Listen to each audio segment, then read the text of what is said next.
Eva se dirige vers la chambre et en ressort avec la fameuse enveloppe. Après avoir compté jusqu'à 3, les yeux fermés, elle déchire l'enveloppe et lit la lettre écrite par André. De tout le contenu de la lettre, la seule phrase qu'elle retient est la suivante. « Je suis ton père, Eva. Angèle et toi, êtes frères et sœurs. Jeanne me l'a annoncé le soir où elle a fait son malaise. Je n'étais au courant de rien. C'est la mauvaise nouvelle de trop. » Et là, Eva s'effondre. Une histoire très compliquée d'une jeune fille à la vie à la base simple qui elle-même s'est fourrée dans une histoire où elle ne s'y attendait pas du tout.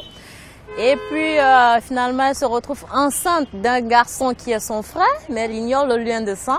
Et c'est quand son fils Christopher a 3 ans qu'elle découvre qu'effectivement le père de Christopher est son frère. Mais là l'enfant est né. Qu'est-ce qu'il faut faire? Est-ce qu'il faut tuer l'enfant parce qu'il est né de cette relation incestueuse?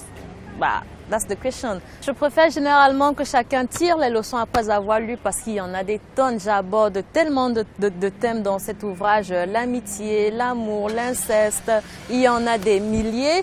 Et puis je me dis, si quelqu'un peut choisir de s'intéresser à cette amitié qu'il y a Eva et Kenza et se dire, malgré toutes les trahisons, malgré les horreurs qu'on vit, il y a quand même des personnes qui peuvent nous être fidèles, des personnes à qui on peut faire confiance, quelle que soit la situation dans laquelle nous nous trouvons.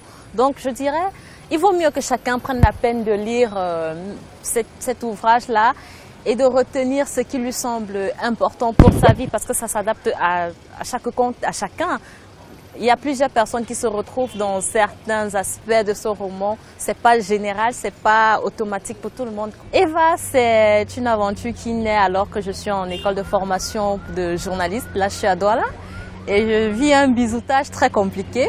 Des camarades de classe qui ne m'acceptent pas, je me sens seule.